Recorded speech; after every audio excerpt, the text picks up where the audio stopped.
ഈ ബീഹാറിൽ തെരഞ്ഞെടുപ്പ് റിപ്പോർട്ടിനെത്തിയപ്പോൾ ഒരു വ്യത്യസ്തമായ ഒരു മാർക്കറ്റാണ് ഇവിടെ കണ്ടത്. അത് എല്ലാവരും ഒന്ന് പരിചയപ്പെടുത്താൻ വേണ്ടി പോവുകയാണ്. ഇത് നമ്മുടെ കൂട്ടത്തിൽ ഉണ്ടായിരുന്ന ഉല്ലാസ് സാറാണ്.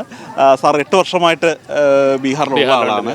അപ്പോൾ സാർ, നമ്മൾ പല ആൾക്കാരെയും കാണാൻ വേണ്ടി പോയ സമയത്ത് ഇവിടെ ഒരു മാർക്കറ്റ് ഉണ്ടായിരുന്നില്ല. പെട്ടെന്ന് കുറച്ച് സൈക്കിളിൽ ആൾക്കാർ വരുന്നു, അവരുടെ പല ആൾക്കാരും കരുതി വെച്ചിരുന്ന മുണ്ടെടുത്ത് വിരിക്കുന്നു, പേപ്പർ എടുത്ത് വിരിക്കുന്നു.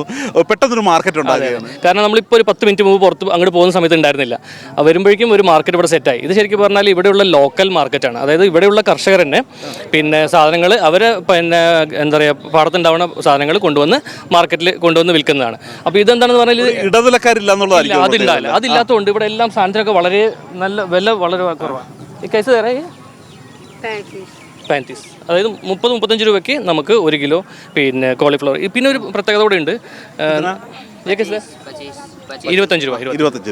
പിന്നെ ഒരു പ്രത്യേകത ഉണ്ടെന്ന് പറഞ്ഞാൽ ഇവിടെ നമുക്ക് സീസണലായിട്ട് വെജിറ്റബിൾസ് കിട്ടുക. നമുക്കിപ്പോൾ നാട്ടിലെന്ന് പറഞ്ഞാൽ എല്ലാ വെജിറ്റബിൾസും എല്ലാ സമയത്തും അവൈലബിൾ ആണ്. പക്ഷേ ഇവിടെ എന്ന് പറഞ്ഞാൽ സീസണലായിട്ട് ഇപ്പോൾ വിൻ്റർ തുടങ്ങുന്നതുകൊണ്ടാണ് നമുക്കിപ്പോൾ ക്യാബേജും കോളിഫ്ലവറും ഇങ്ങനെയുള്ള സാധനങ്ങളൊക്കെ കിട്ടുന്നത്.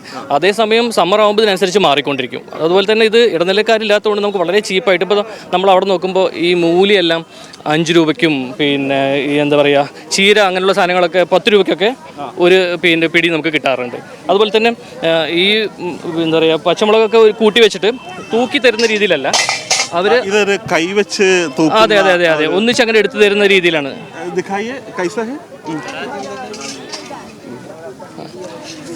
കാരണം അത് വെയിറ്റ് ഇല്ലാതെ ഡയറക്റ്റ് ആയിട്ട് നമുക്ക് കൈകൊണ്ട് എടുത്തു തരുന്ന രീതിയിലുള്ള മാർക്കറ്റിംഗ് നമുക്ക് ഇവിടെ കാണാൻ പറ്റും. പച്ചക്കറി മാത്രമല്ല കേട്ടോ ഇവിടെ ഉള്ളത്, നമുക്ക് ഗ്രോസറി ഐറ്റംസ് കാണാൻ പറ്റും. അതുപോലെ തന്നെ ഫാൻസി സ്റ്റോർ ഉണ്ട്. പിന്നെ അതുപോലെ തന്നെ ചെറിയ ചായക്കടകളുണ്ട്.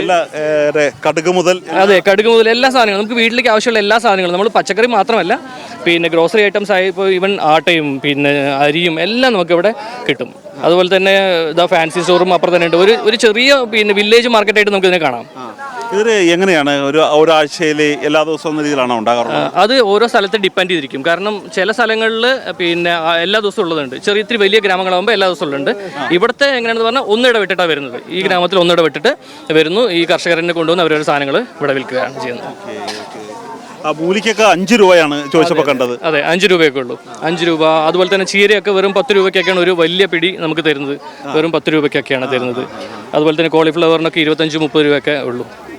ഇപ്പോൾ സീസൺ തുടങ്ങുന്നതുകൊണ്ടാണ് കേട്ടോ. ഇനി സീസൺ നല്ല പീക്ക് സീസണിലൊക്കെ എത്തുമ്പോൾ 1 കിലോക്ക് 1 രൂപ അല്ലെങ്കിൽ 10 രൂപ അത്രയൊക്കെ ഉണ്ടാവും റേഞ്ച് വരുന്നത്. കൊണ്ടുവരുന്നത് അവിടെ തന്നെ നമുക്ക് കാണാം. ആ മാർക്കറ്റ് അവരെ കൃഷിസ്ഥലങ്ങളുണ്ടാവും, അവിടെ തന്നെ പറിച്ച് ഇവിടെ കൊണ്ടുവയ്ക്കുന്ന രീതിയിലുള്ള അതൊക്കെ.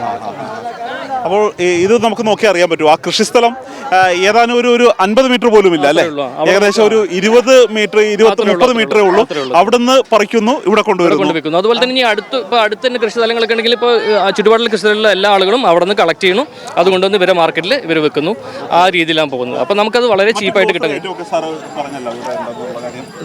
ഗ്രോസറി ഐറ്റങ്ങൾ ഇവിടെ ഒരു അരിക്കടയുണ്ട്. അരിയും മറ്റു പലവ്യഞ്ജനങ്ങളൊക്കെ കിട്ടുന്ന സ്ഥലമുണ്ട്. Fancy store. എല്ലാ സാധനങ്ങളും നമുക്ക് അതായത് എല്ലാം ചെറിയ രീതിയിലുള്ള എല്ലാ സാധനങ്ങളും നമുക്കിവിടെ സുലഭമായി കിട്ടും. അതും ചെറിയ വിലക്കാണ് അല്ലേ? ചെറിയ വിലയ്ക്ക് കിട്ടും. ചെറിയ വിലയ്ക്ക് എല്ലാ സാധനങ്ങളും നമുക്കിവിടെ അവൈലബിൾ ആണ്. ഇതുകൂടാതെ ഇപ്പോൾ അരിയൊക്കെ നമ്മൾ കണ്ടില്ല, പലതരത്തിലുള്ള അരിയും ആട്ടയും എല്ലാം. ഓക്കെ. അപ്പോൾ അവിടെ ഏതൊക്കെ തരത്തിലുള്ള ഇതാണോ നേരത്തെ അവർ കൊണ്ടുവന്നത്? അതെ, ഇതൊക്കെയാണ് അവർ തലച്ചുമടായിട്ട് കൊണ്ടുവന്നിട്ട് അവരെ എന്താ പറയുക, കൃഷി സ്ഥലത്തിൽ നിന്ന് കൊണ്ടുവന്നിട്ടുള്ള വെജിറ്റബിൾസ് ഒക്കെയാണ് ഇവിടെ വെച്ചിട്ടുള്ളത്. ഓക്കെ. ഇത് കൂടാതെ നേരത്തെ നമ്മൾ കണ്ട് പോവുകയാണെങ്കിൽ ഇപ്പോൾ സമൂസ ഉണ്ടാക്കുന്ന സ്ഥലങ്ങളുണ്ട്. സലൂണും കൂടെ ഉണ്ട് ഇവിടെ.